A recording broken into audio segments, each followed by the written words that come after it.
no começo era a escuridão. E então, Bang, dando à luz a uma infinita existência em expansão de tempo, espaço e matéria. Todos os dias, novas descobertas estão revelando segredos misteriosos, magníficos, mortais, de um lugar que chamamos de universo. Enquanto tentam decifrar os mistérios do universo, os cientistas chegam a uma espantosa conclusão. Para entender o grande espaço, eles precisam estudar o espaço pequeno, a matéria microscópica que forma a base de tudo o que vemos. Mas ao encolher bilhões de vezes até o nível de átomos e partículas subatômicas, entramos num mundo estranho e inexplorado. Quando descemos ao mundo microscópico, nós vemos que é realmente estranho. Chega a ser bizarro e inacreditável. A matéria desse universo é muito menor do que tudo que podemos ver com um microscópio, mas contém a chave para o cosmos. Nós só podemos entender de onde viemos se entendermos esse louco micromundo. Então, vamos partir para uma viagem fantástica por esse mundo inexplorado, conhecido como universo microscópico.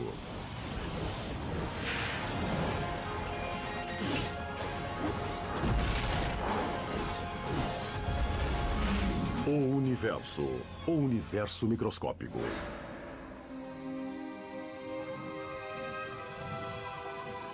Quando as pessoas falam sobre o universo, geralmente se referem à vasta extensão de espaço a bilhões de anos-luz de nós, que podem ver com radiotelescópios ou por imagens cósmicas. Pensam em estrelas, galáxias e planetas e tudo que é grande no espaço. Nós temos corpos astronômicos se movendo sob a força da gravidade. Existem leis da natureza e achamos que elas estão certas para sempre. No entanto, existe outro universo, um mundo invisível, que governa tudo aquilo que vemos. Quando diminuímos de tamanho, trilhões de vezes, até o mundo microscópico, as regras são muito menos intuitivas do que aquelas com que estamos acostumados no mundo maior. A mágica do universo microscópico começa a cerca de 10 bilionésimos de metro, ou o tamanho de um átomo. A matéria se comporta de modo tão diferente a esse nível que os cientistas desenvolveram uma série de regras inteiramente nova para descrever o que ocorre. É a chamada teoria quântica. E o que ela diz é extraordinário. Esta bola de beisebol representa uma partícula subatômica, como um elétron ou um fóton de luz, que rotineiramente faz todo tipo de coisas bizarras e estranhas no universo microscópico. A versão subatômica dessa bola de beisebol pode ser invisível, pode passar por objetos sólidos facilmente, pode estar em vários lugares ao mesmo tempo e, aparentemente, pode voltar no tempo e mudar o passado. Isso significa que eu poderia jogar essa bola de beisebol para a primeira base e a base do batedor ao mesmo tempo. Ou então mudar o aparente desfecho de uma jogada enquanto ela ainda está acontecendo. Eu sei que isso parece coisa de ficção científica, mas de fato sabemos que é verdade, ou pelo menos parece verdade em nosso mundo quântico. Todo tipo de coisas estranhas acontecem. Se os cientistas entendem como essas coisas estranhas funcionam, eles podem colocá-las para funcionar em nosso dia a dia, revolucionando a computação moderna e talvez até permitindo que nos comuniquemos através do cosmos instantaneamente. A chave para concretizar esses milagres é um processo chamado entrelaçamento quântico. E os cientistas já estão direcionando essa incrível descoberta para propósitos civis e militares. Na física quântica, o que acontece em um objeto aqui pode instantaneamente afetar um objeto ali. E ali pode ser a milhões de quilômetros. Funciona assim. Quando duas partículas subatômicas interagem, podem se entrelaçar, ou seja, seu giro, posição ou outras propriedades se ligam através de um processo desconhecido pela ciência moderna. Se você medir uma das partículas, isso instantaneamente determinará o comportamento da outra partícula. E quando você faz o experimento, você descobre que, de fato, o estado quântico da outra partícula é exatamente determinado depois que você mediu o estado quântico da partícula parceira. Isso significa que se um cientista observa uma partícula entrelaçada e a força a girar no sentido horário, a outra partícula entrelaçada começará imediatamente a girar na direção oposta. Isso parece intrigante, mas não é tão espantoso quando consideramos que as duas partículas entrelaçadas podem estar separadas por bilhões de anos-luz. Mas assim mesmo, no momento em que observamos uma partícula girar, ditamos o giro da outra partícula. É estranho, porque pode sugerir que a informação viajou instantaneamente, mais rápido que a velocidade da luz de uma partícula para outra. Eu não entendo isso. Não conheço ninguém que entenda. Ação fantasmagórica à distância, como Einstein dizia. O entrelaçamento quântico é mais que uma curiosidade do mundo microscópico. Devido aos efeitos do entrelaçamento, as partículas podem ser vistas e sentidas no nosso mundo. Se os cientistas puderem superar alguns obstáculos fundamentais, o entrelaçamento quântico pode um dia ajudar os seres humanos a se comunicarem através de vastas distâncias instantaneamente. As pessoas às vezes acham que o entrelaçamento quântico alcançará a desejada meta de transferir informações a uma velocidade maior que a da luz. Eu não acho que isso seja possível, porque para montar esses sistemas, você precisará levá-los para lá a velocidades menores que a da luz. Mas do que eu sei, não é? Há 100 anos, ninguém achava que nós chegaríamos à Lua. O entrelaçamento quântico pode transformar a computação moderna. Os cientistas esperam usar a mágica do universo microscópico para construir novos e poderosos computadores. Agora vamos ver o que ele pode fazer.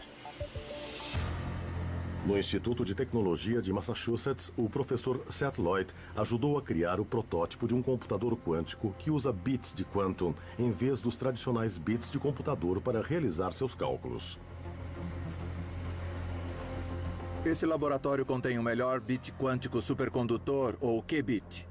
E quando fazemos computações quânticas com qubits, podemos fazer o computador quântico fazer várias tarefas simultaneamente. Pode fazer isso e aquilo ao mesmo tempo, pode somar 2 mais 2, pode somar 1 mais 3 e pode somar essas duas coisas simultaneamente. O fato de um só qubit poder realizar vários cálculos ao mesmo tempo dá ao computador quântico o potencial de ser muito mais potente do que qualquer computador jamais imaginado. Como os computadores tradicionais nos anos 50, os computadores quânticos estão engatinhando hoje. As máquinas ocupam salas grandes e só são capazes de fazer os cálculos mais básicos. Mas prometem muito para o futuro. A física quântica é famosa por ser estranha e contraintuitiva. E os computadores quânticos usam essa estranheza para computar de modos que os computadores clássicos não conseguem.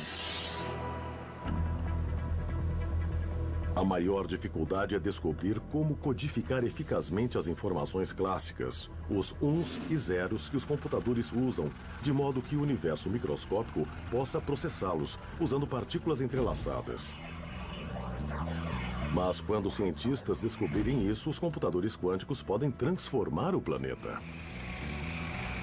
Mesmo se tiver um computador quântico com não tantos bits, você ainda pode fazer coisas como quebrar todos os códigos que as pessoas usam para se comunicar na internet. Ou resolver problemas muito difíceis com zilhões de variáveis, como tentar entender o que aconteceu no Big Bang. Pode ser difícil de acreditar, mas o universo microscópico fica ainda mais estranho. De fato, o experimento mais famoso na física quântica mostra como um objeto pode estar em 2 lugares ao mesmo tempo. Um resultado que surpreendeu o grande Albert Einstein. Enquanto exploram o universo microscópico, cientistas descobrem que é governado por regras muitas vezes incompreensíveis para aqueles que vivem no mundo normal. Nos menores tamanhos imagináveis, não só a informação parece viajar a velocidades maiores que a luz, como a observação humana parece decidir o que acontece. Parece que o comportamento da matéria mecânica quântica é diferente quando olhamos para ela e quando não estamos olhando. Chegou-se a essa profunda conclusão a partir do experimento do furo duplo. Os cientistas realizaram esse experimento pela primeira vez há um século. Dispararam fótons de luz através de uma placa de metal com duas fendas. A luz atravessou os furos e atingiu uma tela atrás da placa. Eu vou demonstrar os resultados desse incrível experimento com um monte de bolas de beisebol e uma barreira que nós colocamos com 2 buracos. Normalmente, no mundo do dia a dia, se eu jogar bolas de beisebol através de um buraco ou de outro, elas formarão um padrão previsível numa tela que nós instalamos bem atrás da base. Elas baterão em um lugar ou em outro. Agora, vamos fazer esse padrão com um monte de bolas de beisebol. Vou usar esta máquina de lançar aqui. Lá vai a primeira. Vamos ver o que acontece.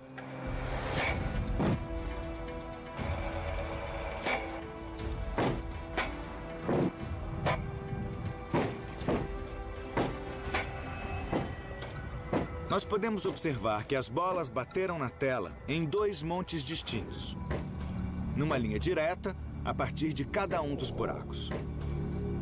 Isso é natural, é o que esperamos. Mas quando vamos para o universo microscópico e usamos elétrons, que são 10 trilhões de vezes menores que bolas de beisebol, temos um resultado muito diferente quando realizamos esse experimento. Um padrão que você esperaria se as bolas fossem ondas passando pelos 2 buracos ao mesmo tempo e interferindo umas com as outras. Geralmente nós pensamos que os elétrons são partículas. Então, como é que eles podem exibir propriedades de ondas? Esses resultados eram desconcertantes. O elétron era uma partícula antes de ser lançado na tela. No entanto, formava um padrão na tela, como se esse único elétron tivesse passado pelos 2 buracos ao mesmo tempo. Uma partícula microscópica pode se clonar espontaneamente no meio do caminho?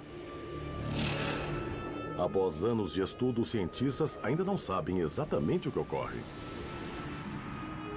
Provavelmente, o mais mágico na física quântica é que um objeto pode estar em mais de um lugar ao mesmo tempo.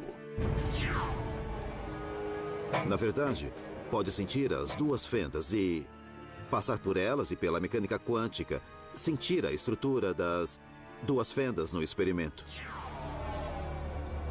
A maioria dos físicos concorda que a matemática é bem sólida e leva a soluções que são inegáveis e que podem ser confirmadas por medições experimentais.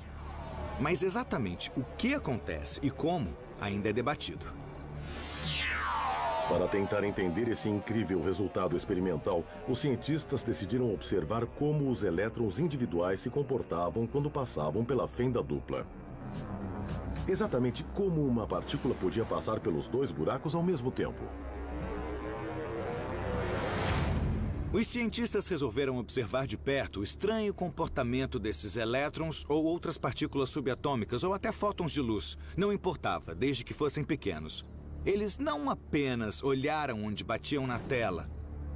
Eles também observaram o comportamento das partículas ao passarem pelos buracos. E aí viram algo incrível. Quando os cientistas estavam observando os buracos, os elétrons se comportavam como partículas e formavam um padrão igual ao das bolas de beisebol na tela. Mas quando os cientistas não estavam observando, os elétrons se comportavam como ondas. Formavam um padrão parecido com o padrão de interferência produzido por ondas numa tela. É muito estranho. O que você vê depende de você estar olhando ou não. Se estiver olhando, você vê o comportamento de partícula, como as bolas de beisebol. Se não estiver olhando, você vê um comportamento de onda. mas não os dois ao mesmo tempo. Isso era nada menos que assombroso. A observação parecia mudar a natureza das partículas subatômicas. Misteriosamente, quando não estamos olhando, as coisas são ondas. Quando estamos olhando, elas parecem partículas. Então, até um elétron que parece uma partícula tem propriedades de onda quando não estamos olhando. O fato de que, quando não olhamos, o elétron parece atravessar os dois buracos. Mas quando olhamos, nós sempre o vemos passar por um buraco ou pelo outro. É chamado de enigma quântico. Como nossa decisão de observar algo muda como esse algo age. Há uma explicação técnica. Para fazer uma observação, você precisa interagir com o sistema. Por exemplo, você precisa lançar luz nele, e a luz repercute e você a observa. É assim que sabemos que uma bola de beisebol está aqui ou ali. A luz repercute nela. No caso das partículas macroscópicas, isso não as perturba muito. Mas no caso das partículas microscópicas, o ato da luz repercutir na partícula muda onde ela está e como está se movendo. Então, no universo microscópico, onde fótons de luz têm cerca do mesmo tamanho que partículas subatômicas, os fótons têm um grande impacto quando iluminam as partículas para que possamos vê-las.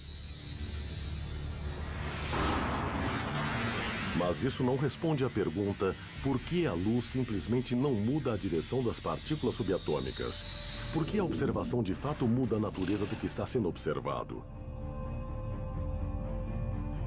A resposta curta é não sabemos. Esse é o mistério fundamental da mecânica quântica, a razão que torna a mecânica quântica difícil. Misteriosamente, quando olhamos as coisas, vemos partículas, e quando não olhamos, as coisas são ondas. É algo que nós cientistas temos discutido apaixonadamente durante quase 100 anos e ainda não há consenso. Quando foram divulgados, há um século, esses resultados perturbaram a mente mais brilhante da ciência. Einstein disse: "Eu não acredito na física quântica porque acredito que a Lua está lá mesmo quando não estou olhando para ela." Einstein se referia, é claro, às implicações da teoria de que a Lua não está em nenhum lugar até ser observada. No entanto, as paradoxais conclusões do experimento da fenda dupla vão além. Recentemente, graças à tecnologia, os cientistas puderam realizar uma fascinante variação do teste. Seus resultados questionam nossa percepção do próprio tempo. Essa é uma versão high-tech do experimento da fenda dupla. Elétrons são lançados em direção a uma barreira com duas fendas. Mas os cientistas podem atrasar sua decisão de observarem os elétrons até depois de passarem pelos buracos, mas antes de baterem na tela. É como se eu estivesse num campo de beisebol e uma bola fosse atirada em direção à barreira com os buracos. Mas meus olhos estão fechados, então ela atravessa e se comporta como uma onda. Mas aí, no último segundo antes de atingir a tela, eu abro os olhos e decido observá-la. Nesse momento, os elétrons, em essência, tornam-se partículas. E, aparentemente, sempre foram partículas desde que saíram do canhão de elétrons. Então, é como se eles voltassem no tempo antes de passarem pelos buracos e decidissem passar por um ou por outro. Não pelos dois, como fariam se estivessem se comportando como ondas. Isso é loucura. Esse é o enigma.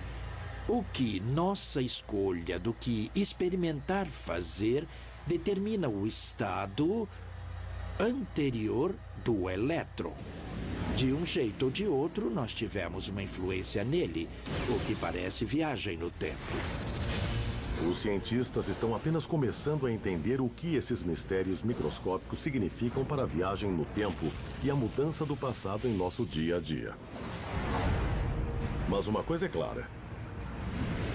As regras que governam esse mundo subatômico indicam um universo que é tão misterioso quanto a ficção científica. De fato, a física quântica pode sugerir que a realidade é simplesmente um fruto da nossa imaginação.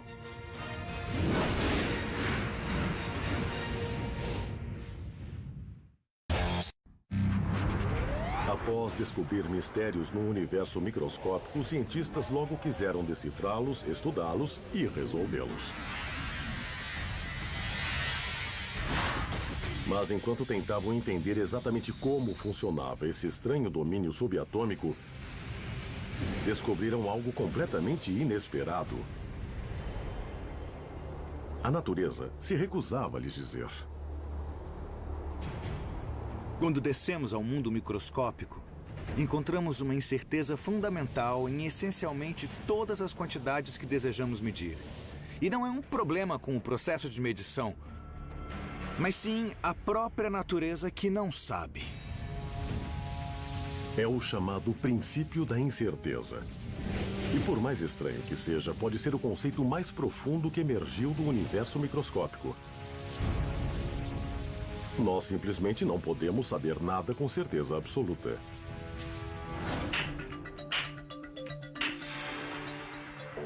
Em nosso mundo cotidiano, achamos que sabemos muito sobre as coisas ao nosso redor. Podemos localizar, por exemplo, a posição desta bola e bater nela com uma certa velocidade que conhecemos, e podemos fazê-la colidir com outras bolas e ir adiante e jogar bilhar. Mas o que acontece se encolhermos tudo trilhões de vezes? Nesse mundo, as bolas de bilhar agora são como partículas subatômicas. Nesse domínio microscópico, os físicos quânticos descobriram que simplesmente não são capazes de determinar com qualquer precisão onde essas partículas estão localizadas, devido às suas qualidades de onda. E o que é mais estranho, se os cientistas tentarem isolar uma partícula, ela sempre gerará energia suficiente para romper os limites antes que sua posição e velocidade sejam determinadas. O princípio da incerteza diz que a natureza não permite que seus elementos fundamentais sejam isolados. No mundo microscópico, porque as partículas interagem com uma série de regras completamente diferentes, as regras da física quântica, o bilhar microscópico será um jogo completamente diferente.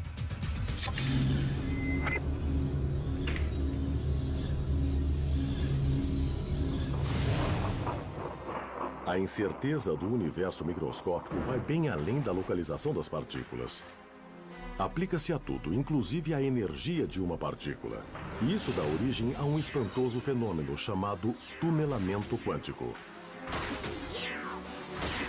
Na física clássica, se jogar uma bola numa parede e não jogar com muita força, não vai atravessar a parede, vai repercutir. Mas, se for um elétron e você não jogar com muita força para atravessar a parede, pode atravessar do mesmo jeito, e isso se chama tunelamento quântico. Mas como isso é possível? Pode parecer bizarro, mas um modo de explicar o tunelamento quântico é que a incerteza do universo microscópico permite que uma partícula empreste energia do futuro para romper a barreira e a devolve depois que passou para o outro lado.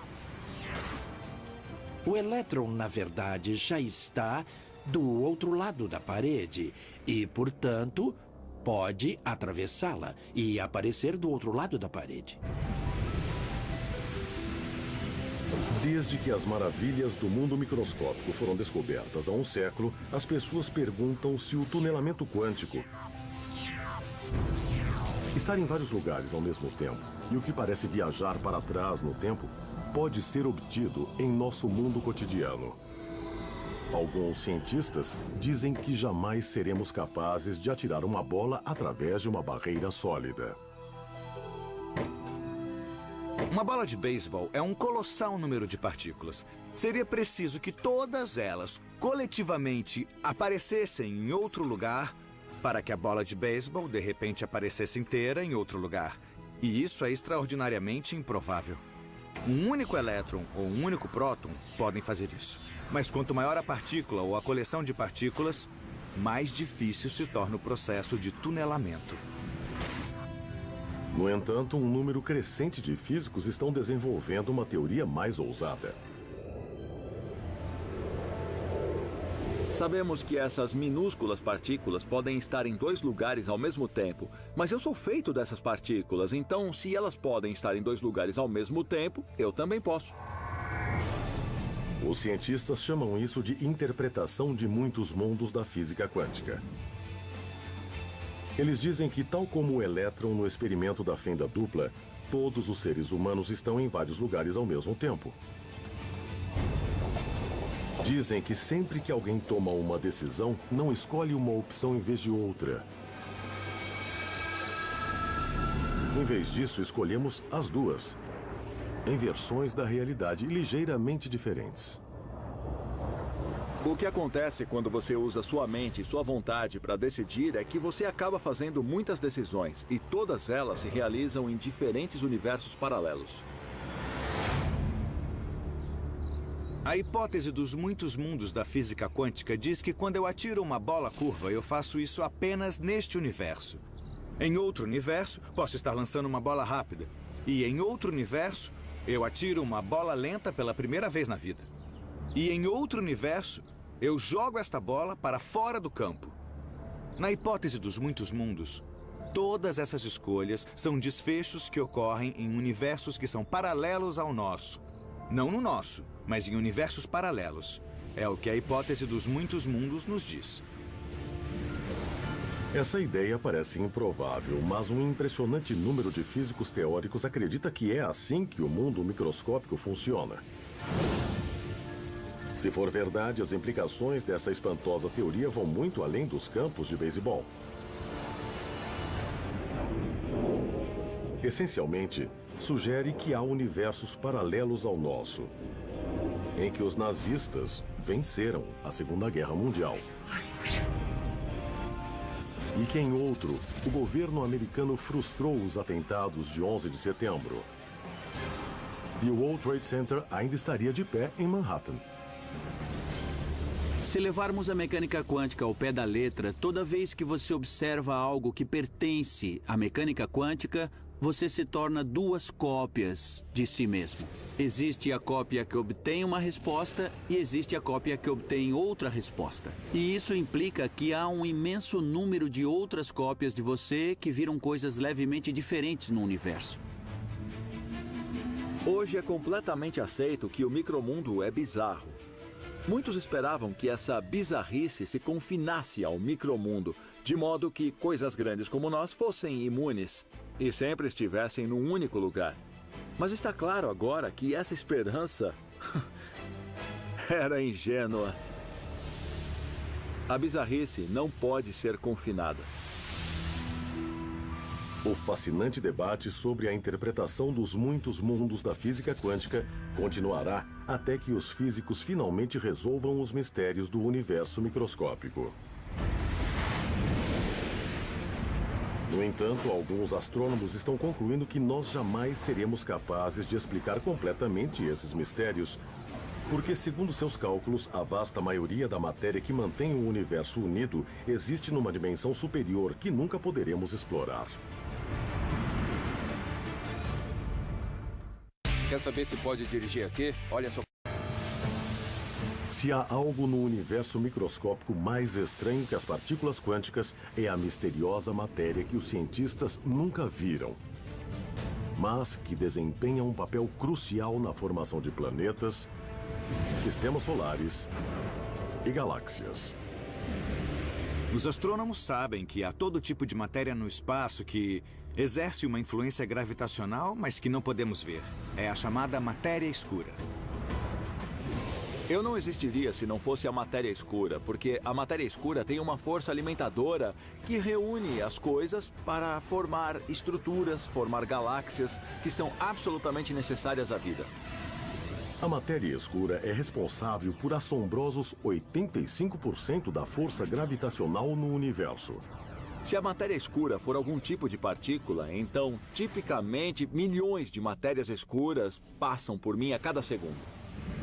Mas mesmo sabendo que a matéria escura existe, os astrônomos ficaram perplexos com um mistério microscópico. Qual era? No começo, pensaram que era matéria ordinária, que por algum motivo não conseguiam ver. Os astrônomos decidiram fazer um inventário. Sabemos quanta matéria ordinária existe no universo. Com matéria ordinária, queremos dizer átomos, coisas feitas de prótons, nêutrons e elétrons, as partículas elementares que compõem você, eu, tudo na Terra. E simplesmente não bate, está longe de haver matéria ordinária o bastante no universo para compor o total. A conclusão era bizarra. Como a maioria da matéria no universo microscópico podia não ser feita de prótons, nêutrons e elétrons. Foi muito chocante descobrir que esses átomos, na verdade, compunham só uma pequena minoria de toda a matéria do universo, a 6 vezes mais de uma substância totalmente diferente que é invisível para nós.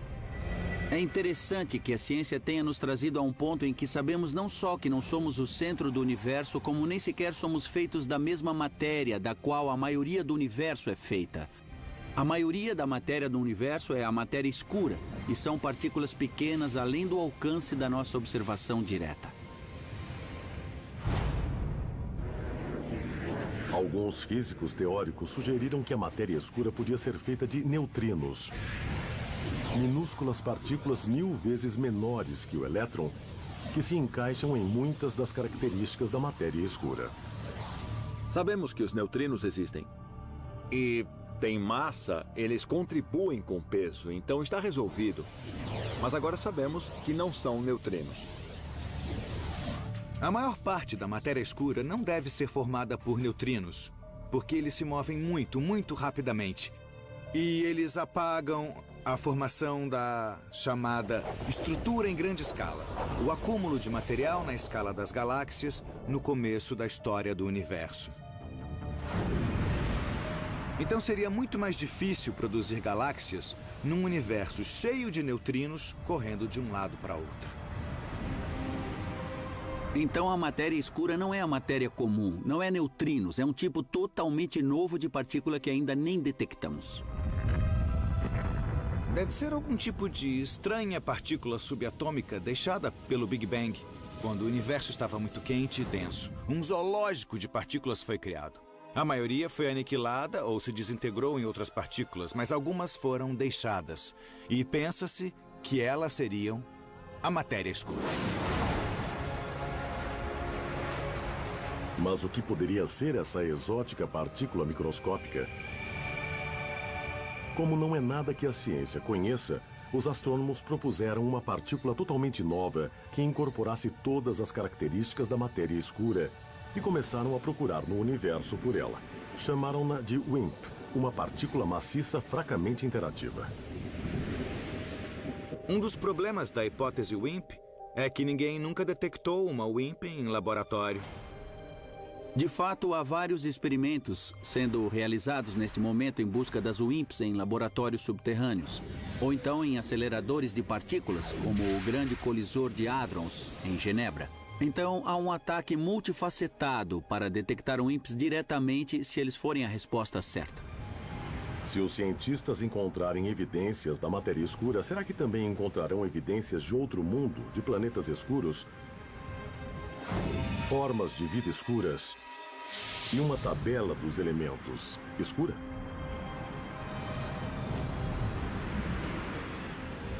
Eu não acho que sejam como nós, que as partículas da matéria escura possam formar planetas, etc. Porque se pudessem, esperaríamos que a maioria dos planetas do Sistema Solar fosse feita de matéria escura. Mas eu acho muito mais provável que o setor escuro seja formado por vários tipos de partículas, o que é muito mais complexo que apenas uma. No entanto, a ciência moderna ainda não encontrou evidências desse misterioso material microscópico. E um número crescente de cientistas argumenta que não é porque seja outra coisa, mas porque está em outro lugar, como em outras dimensões. As pessoas levaram muito a sério a ideia de que a matéria escura vem de outras dimensões ou representa partículas comuns que estão se movendo em outras dimensões. A questão de outras dimensões é que nós não as vemos, não interagimos com elas. É um lugar natural para pôr a matéria escura. É concebível que a influência gravitacional em galáxias e grupos de galáxias que atribuímos à matéria escura em nosso universo seja, na verdade, causada por concentrações de matéria em outras dimensões, que são sentidas em nossas dimensões, mas que nunca serão descobertas em nossas dimensões porque estão em outro lugar. Seja o que for ou onde esteja, muitos físicos estão confiantes de que um dia descobrirão a solução completa do mistério da matéria escura. A não ser, dizem eles, que ela exista num tamanho incrivelmente pequeno, muito menor do que os seres humanos já foram capazes de explorar. Isso suscita a questão: o que existe de menor no universo microscópico? É o que o espectador Jason L., de Houston, Texas, queria perguntar ao universo. Jason, que bom que você fez essa pergunta. As menores coisas no universo são as fundamentais partículas subatômicas, como os elétrons ou os quarks, que compõem os prótons, nêutrons ou neutrinos. Todas essas partículas seriam, na verdade, diferentes modos vibracionais de uma pequena entidade chamada corda, um pequeno pacote de energia.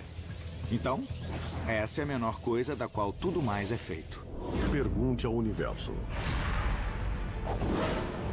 Os cientistas começaram a estudar as cordas e outros elementos incrivelmente pequenos no universo microscópico.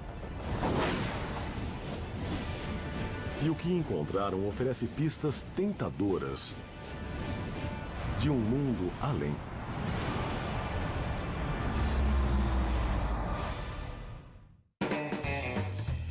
No próximo episódio, no History. Enquanto se aventuram em espaços cada vez menores no universo microscópico, os cientistas conseguiram olhar dentro dos átomos. Mas o que encontraremos se continuarmos essa fantástica viagem nas profundezas desse mundo subatômico e oculto? Até mesmo escalas menores que o elétron são um território vasto e inexplorado, mais até do que sistemas solares e galáxias ou mesmo o universo. Porque nós podemos fazer observações de planetas e estrelas, de galáxias e do universo. Mas é difícil realizar experimentos que nos permitam explorar diretamente minúsculas dimensões de tempo e espaço. O que você precisa para examinar o mundo microscópico é de uma ferramenta cada vez mais afiada, alguma coisa que de fato permita distinguir os detalhes até níveis muito pequenos. Mas quando os cientistas tentam investigar espaços menores que o átomo, não conseguem focar luz suficiente para iluminá-los. Precisam de algo mais potente. Para olhar mais nitidamente, você precisa de mais energia. Conseguimos ver detalhes incrivelmente pequenos usando aparelhos de alta energia de vários tipos. Hoje, os mais avançados são os aceleradores de partículas. Usamos partículas elementares para investigar a estrutura de outras partículas elementares, fazendo com que colidam, deixando que interajam umas com as outras, e então vendo o resultado em várias escalas de energia. Podemos continuar esse processo de examinar distâncias cada vez menores no espaço e tempo, ao usar energia cada vez maior com experimentos no colisor. No entanto, os maiores aceleradores de partículas do mundo ainda não geraram energia suficiente para investigar coisas muito menores que as partículas elementares dentro dos átomos. Mesmo assim, os cientistas acreditam que algo existe a escalas ainda menores, de um tamanho tão minúsculo que a mente humana não é capaz de apreendê-lo. Os físicos agora estão tentando entender o chamado comprimento de Planck, 10 elevado a menos 33 centímetros. São 20 fatores de 10, 20 ordens de magnitude menor que um elétron. Agora, um elétron é grande e eu exagerei muito. O comprimento de Planck é quase inimaginavelmente menor do que qualquer objeto que possamos medir. Seja como for, os físicos estão tentando lidar com essas escalas. E é sobre isso que é a teoria das cordas. Segundo a teoria das cordas, tudo que achamos que é uma partícula, na verdade, é a vibração de uma minúscula corda. Para ter ideia de como é minúscula, eu trouxe um conta-gotas. Vou pingar uma gota de água. A gota tem cerca de 1 trilhão de átomos de hidrogênio e oxigênio. Agora imagine tirar um átomo de hidrogênio e aumentá-lo 10 bilhões de vezes. Ele terá meio metro de diâmetro. E você dirá, agora poderemos ver as cordas individuais dentro do átomo de hidrogênio? A resposta é não. Podemos continuar a aumentá-lo, tornar o átomo de hidrogênio do tamanho do sistema solar. As cordas continuarão pequenas demais para serem vistas. Só quando o átomo tiver o tamanho do nosso universo observável que a corda se torna microscopicamente grande. Se um átomo de hidrogênio é do tamanho do universo observável, qual o tamanho da corda? É do tamanho de uma dessas árvores. O mais incrível é que nós, seres humanos, podemos falar racionalmente sobre o que existe nesta escala microscópica. Não só os cientistas podem falar racionalmente, como formularam teorias sobre o que se passa nessa escala. Esse é um dos santos graais de toda a ciência. Achamos que o espaço e tempo comuns param de existir no comprimento de Planck. O que não sabemos é o que toma o lugar deles. Precisamos substituir nossa ideia de espaço em si por algo mais fundamental. Algo que pode envolver números diferentes de dimensões ou apenas um conceito totalmente diferente. Uma possibilidade é que o espaço no comprimento de Planck se pareça com o campo de futebol americano.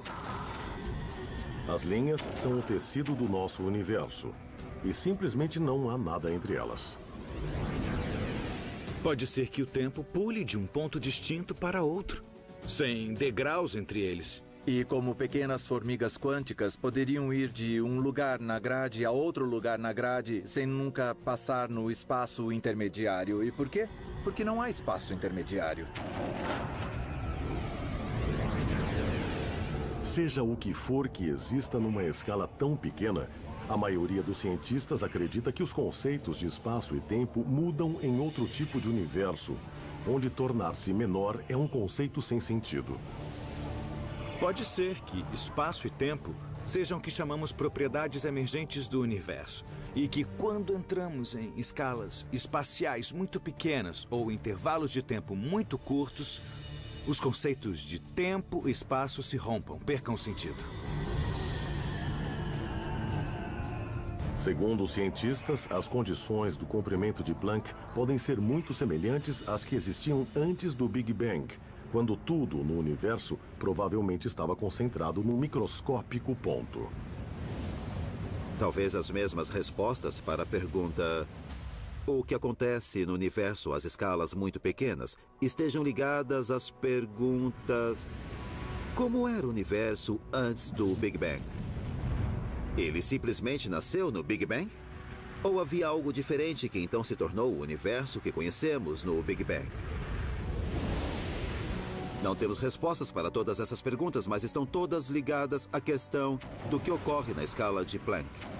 Você pode pensar que essas minúsculas coisas da escala de Planck não têm nada a ver conosco, que somos bem maiores, mas tem tudo a ver, são as nossas origens. Todo o nosso universo, se olharmos para trás, teria sido menor que o comprimento de Planck.